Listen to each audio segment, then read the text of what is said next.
Hello, Monetization Nation. Potential customers don't trust what businesses say about ourselves. So our businesses must find much more effective ways to build strong relationships of trust. Curtis Blair has led 5 companies to multi-million-dollar statuses. His most recent success was leading a marketing company from 0 to 12 million in just 4 years. In today's episode, Curtis Blair and I will discuss how to build stronger credibility right after this intro. Tectonic shifts are constantly transforming the earth and business, causing destruction and huge growth opportunities. I'm Nathan William, the host of Monetization Nation, where we learn how to leverage business tectonic shifts to transform monetization. I'm joined here today by Curtis Blair. Curtis Blair is one of the people that is most credible to me in my life, one of the people I respect most.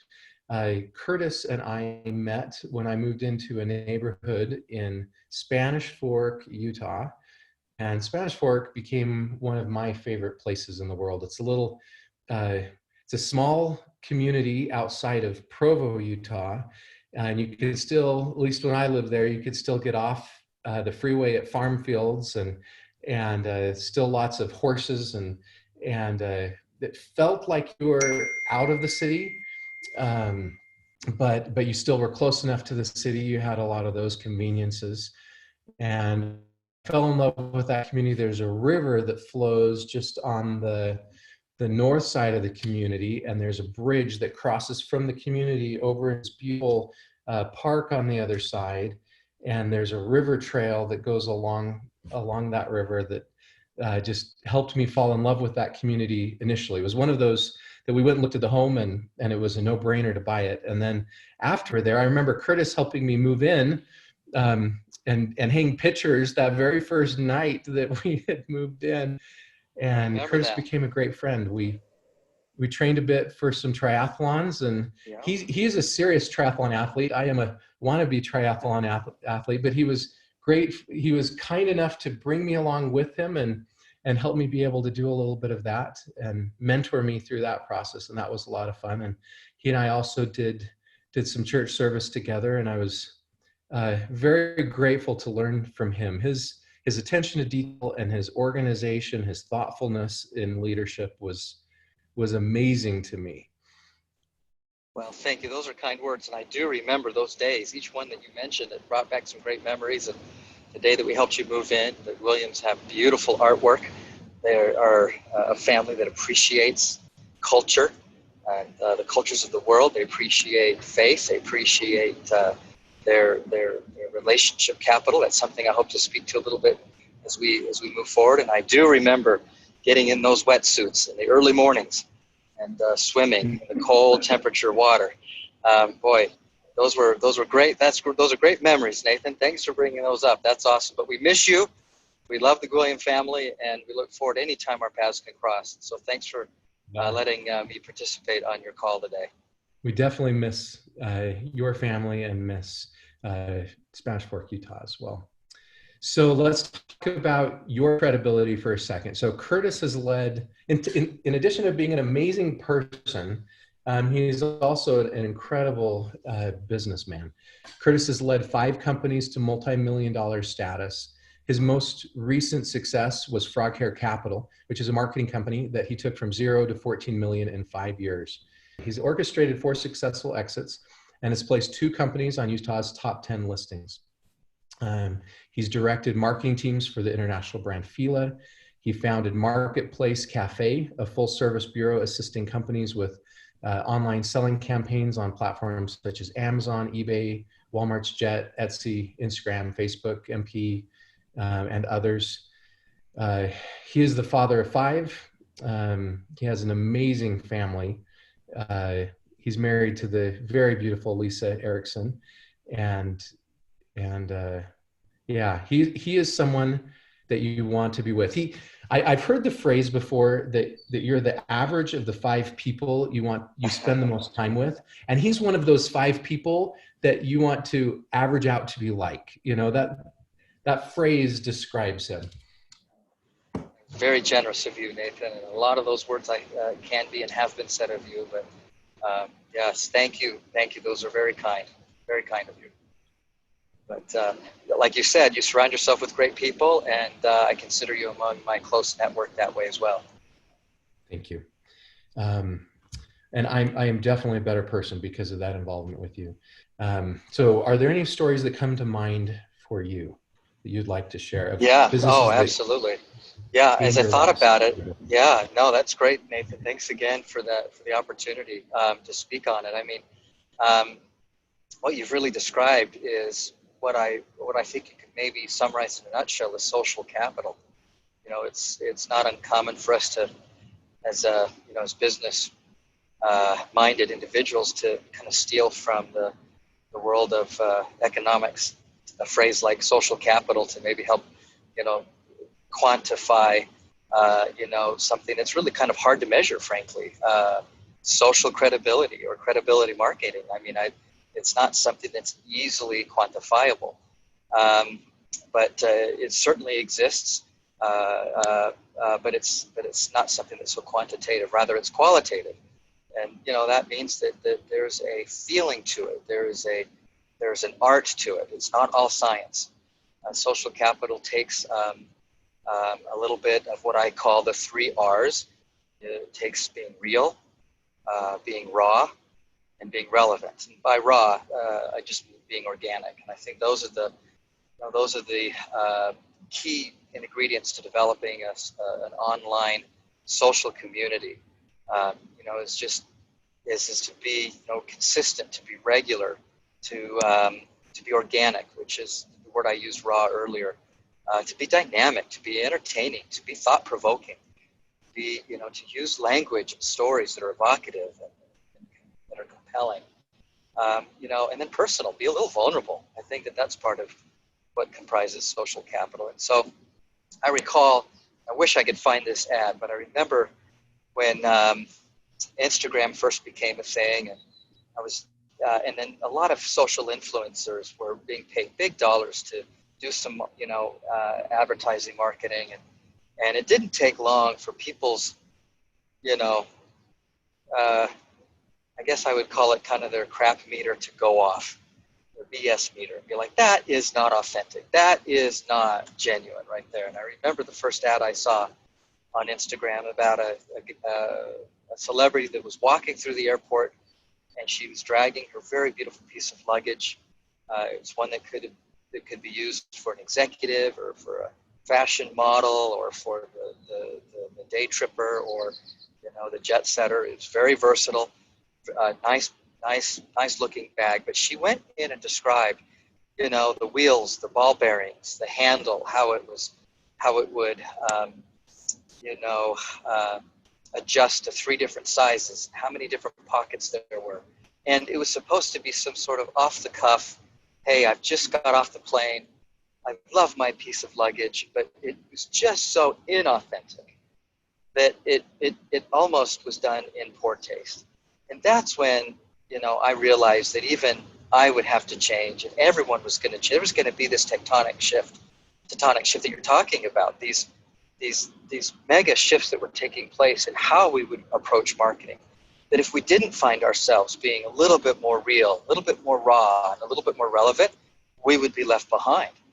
And I think about that story, Nathan, when I think about what I consider the most important tenets to social marketing or social capital is to be regular, to be organic, to be authentic, to be dynamic, a little vulnerable. People love to hear kind of the back story, what goes on behind the scenes. And as you provide that to your client base, to your shareholders, whether they be employees or customers or your shareholders, your vendors, then I think you have a winning mix for developing real social capital. And I think social capital is amongst the most important capital. I mean, you've got intellectual capital that's critical. You've got financial capital that's obviously important, but I put relationship and social capital among the very most important elements of capital when developing a marketing campaign or growing your business. Yeah, I agree. That's very important. So you've raised some key points I'd like to talk about here. You talk about the social capital, and I know that's a term that's used. We've been toying with the idea in the book of using the term credibility capital. And you talk to me about what else adds credibility capital into that account? What else takes away credibility capital from that account? Well, I like that. You're talking about deposits and withdrawals to an account, and there is a real measurable um, response to when you add and when you take away, and you have to be very careful when approaching relationships that you are adding value, and there is appropriate times to make an ask. And so you, if I'm not mistaken, I remember in your topical guide, your table of contents, that you had a whole chapter on reciprocation, and I think that that's important. So when you receive a piece of great advice, not only do you attribute where that came from, but then you pay it forward. I think that's part of adding social credibility, adding to the credibility capital, is that we take what we've learned and we pay it forward. I think that that when you talk about credibility capital, you know, you're talking about growing meaningful relationships, and they need to be considered priorities. And that means there's a shared feeling of trust, a feeling of belonging. The norms are kind of a mutual commitment. That's the reciprocation piece. And there's also kind of a healthy amount of respect and attribution. I had a mentor in my life, and you may remember him, Rich Christensen. Many of the things that I learned that were valuable long-term, this idea of adding value. Take a little bit of what you know plus who you know, that equals financial capital, and certainly credibility capital support there. How much better is it for me to say that someone else has a tremendous amount of credibility and clout than it is for them to say it about themselves? I mean, how much more meaningful is it that Oprah would say that I added some meaningful content in a medium of a book or a podcast than it is if I were to say it about myself? Or if and we could go through. I mean, if Liam Neeson were to tell me I was a great actor, or if Elton John were to say that someone was a great musician, now that's credibility. Much more powerful than if someone were to say it about themselves. And we're seeing and witnessing that in kind of our political climate right now. How much more value there is when we add credibility and someone says something positive about someone else, about the way they manage meetings, the way they handle a very delicate situation. There's so much more that's deposited into that account rather than someone having to say it about themselves. It rings a little disingenuous if you have to say it too much about yourself. And there's a lot of stories about that. I think about one particular story, Nathan. I don't know if this would make the cut, but it wasn't that long ago that we were teenagers and on the dating scene. And I started writing down some of the breakup lines that I was either extended or that I tried to pull off. Oh, you're perfect in every way. You're just not for me. Or, hey, it's you. Let's see, how does it go? Oh, my friends don't like you. Or, our relationship has just become too much work. Or, hey, it's me, it's not you. Or, I have to focus on my own future. I thought about, we do that all the time. And when we're developing relationships, that we sometimes put in these really sort of false commentary about where a relationship is going, when all we really need to do is just to add value, add a little bit of intellectual capital, and we will enjoy, whether we're paid or not, with the currency that's most common, dollars and cents. There's so much more currency out there to be paid for making a comment of attribution, to talk positively about someone else, to give someone else the compliment of a thought or of a saying or of being a thought leader. And that's one of the reasons why this book, I think, Nathan, for you is so powerful, is because you're not just talking about your own experiences. You're bringing in what others have said about market conditions, about customer relationships, about employee management, about change management, all of those things enable this sort of positive, attribution. You don't have to go to the trite and common phrases that develop credibility capital. It's just all about adding value and bringing deposits to those relationships. I love your concept of credibility capital. I think it's meaningful.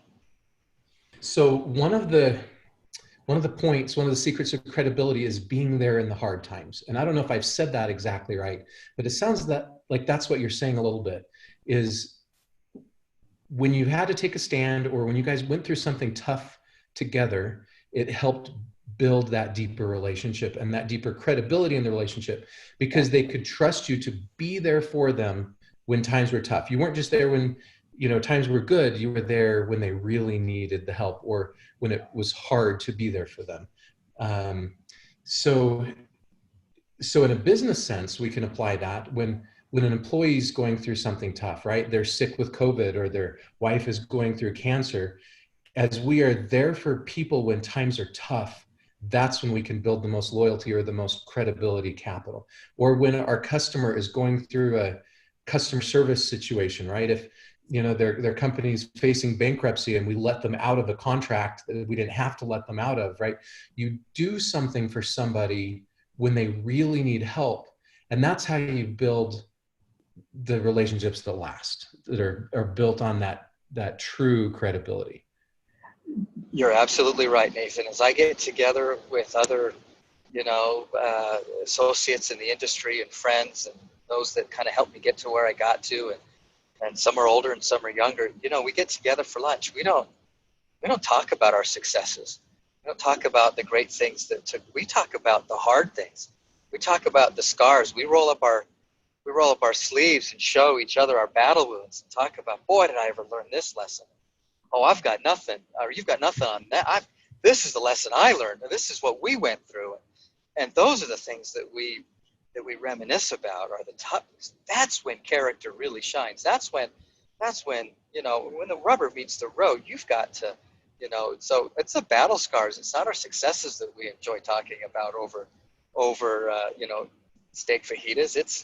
It's those hard times. That's where true grit, character, and it's where leadership is defined, or in the tough moments. You mentioned COVID, you mentioned cancer. These are difficult things. They're real things that people are going through. And I think that there will be more creativity, more innovation, more market segments, verticals opened up to us because of this COVID crisis than we would have seen in 5 years had everything just gone status quo. I've seen it in my own marketing businesses and the campaigns that we're drawing up, in the customer journeys that we're mapping out for our clients.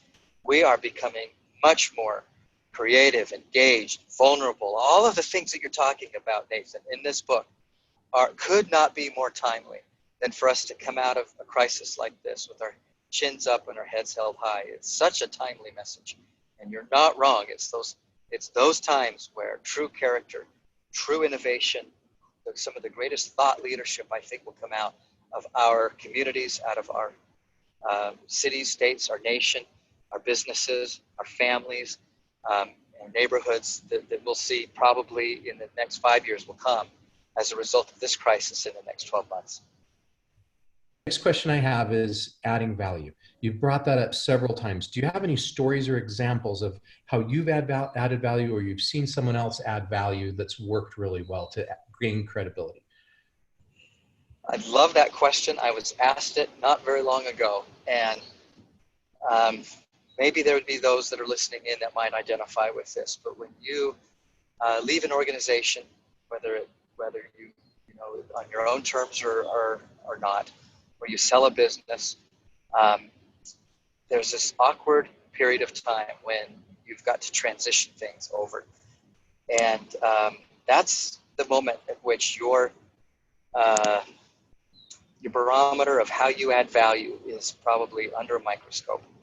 And it happened in my experience just last week. We had sold this business, as we mentioned at the outset of the call, and the new owners, they need help, but they don't want really to have to lean on it as a crutch for too long, and that's appropriate. And so they had called up to help me navigate through, something that I felt like we had addressed and covered once before. But um, but when you have a new light, or there's a new sort of perspective cast on it, it may be different. And so rather than come out with "I told you so's," or "we went over this 1,000 times," or I told you this would happen, you've got to look at this and say, all right, what is their motive? What is it that we can do to help them resolve any fears or concerns? And how can I really, truly answer the question that they're asking? I know that they knew the answer, but there was something behind the question that was more meaningful than just the question at face value. And that's adding value. And I remember thinking to myself, don't be trite. Don't give a breakup excuse. It's me, it's not, it's not you. Just be there in their moment. Help them understand the dynamics. Don't tell them what you would do if you were them. Just say, this is my recommendation. This is how we've handled it in the past. When we did it this way, this is what we experienced, and then let them grow from that. And that just happened last week. And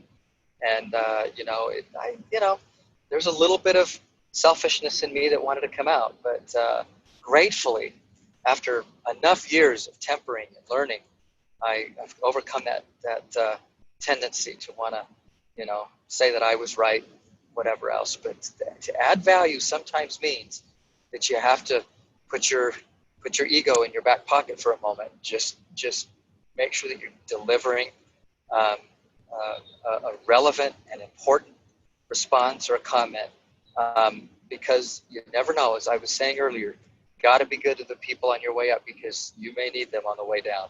Yeah, that's right. You talked about very quickly about the concept of belonging as belonging being an element of credibility. Can you elaborate on that? I would love to. And here's my thought.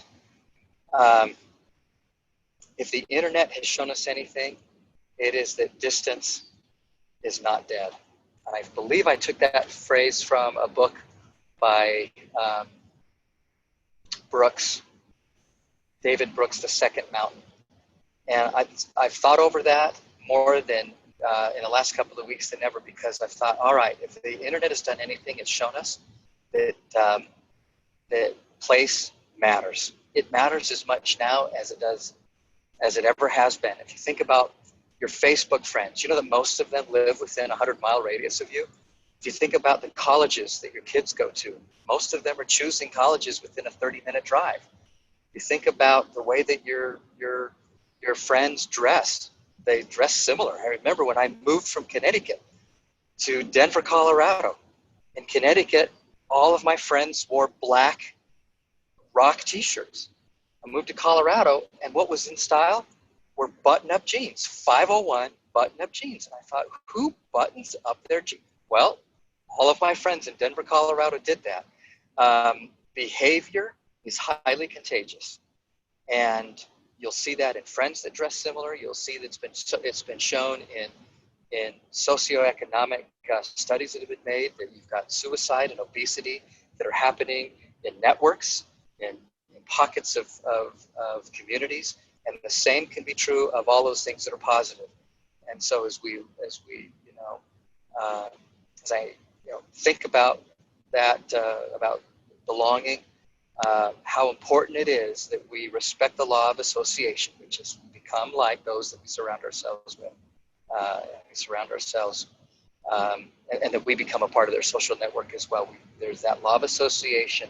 You kind of rub off on each other, and hopefully we can be those kinds of individuals and send that kind of message, manage the narrative that in fact lifts the belonging circles that we're privileged to call our friends and associates. I love it. Okay, last question that I have for you, and thank you so much for all the time and wisdom here. Last question is, who is the person you respect most? Who is the person that has the most credibility for you in your life, and why? Well, I hope this doesn't sound like a cop-out, but because I've had some additional time on my hands, I have been reading, where I was reading a book a month last year, I'm reading a book a week. My most favorite credibility person is the individual that I'm reading right now.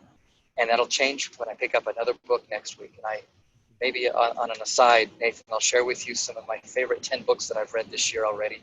I've referred to one of them, The Second Mountain by David Brooks. But there's 9 more that are just so meaningful. I figure that the most influential person in my life is the person at that moment that is investing in me. Right now, it just happens to be through books. There's podcasts that I listen to and TEDx. I believe in the power of thought leadership. And so to answer your question, I think it's the author that is speaking to me, utilizing, in fact, many of the principles that we're talking about on this call. And so this week it's David Brooks. And then ask me the question again next week. I'll have a new answer for you. Which is interesting. Okay, so he's probably the most credible person in your life. Number one, because he's an expert. Number two, or he's a thought leader in your space. Yep. And number 2, because he is giving you great advice. Yep. So it's coming back to the same common principle. The person most credible to you is an expert who is giving you great advice. Yeah. There's trust, there's respect, there's, as you mentioned, thought leadership, and they're speaking from a place of experience, and they're speaking from a place of vulnerability, and they're, advice is subjective.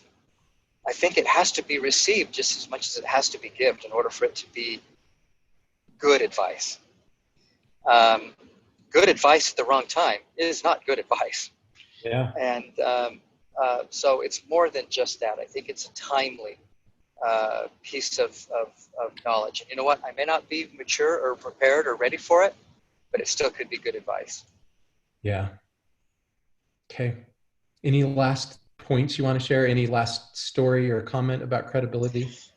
No, just other than you're taking on a really important topic at this time. I think that building capital, credibility capital, it's complex, it's dynamic, it's a slow process, but all things that are really good for you are in fact slow to grow. They're organic in their growth.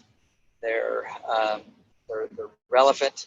They're meaningful, and I just can't wait to hear more about your thoughts as you synthesize all of the varied videos, comments, and input that you're receiving, Nathan, and look forward to being one of the first 10 that purchase your book.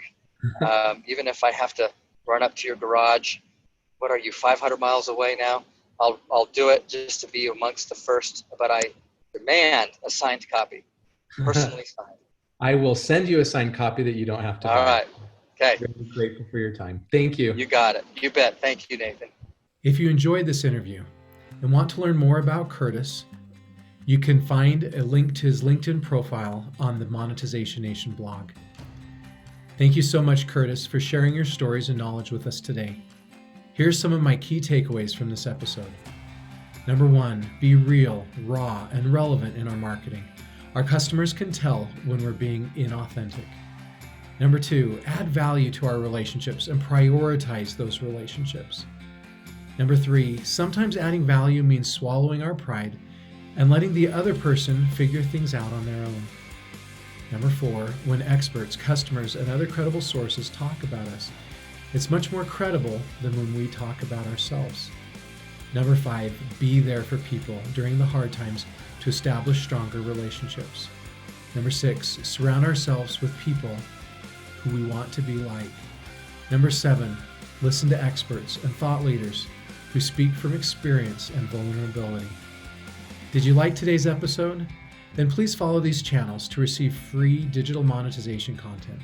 Number 1, get a free monetization assessment of your business and subscribe to the free Monetization e-magazine at monetizationnation.com. Number 2, subscribe to the Monetization Nation YouTube channel and podcast.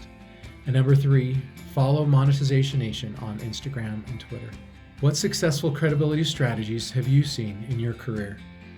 Please join our private Monetization Nation Facebook group and share your insights with other digital monetizers. Thanks for joining us for this episode. I hope you have a fabulous day. Do you want to become a better digital monetizer? To receive great monetization stories and secrets, please go to monetizationnation.com and join free. And if you liked today's episode, please subscribe to the show and share it.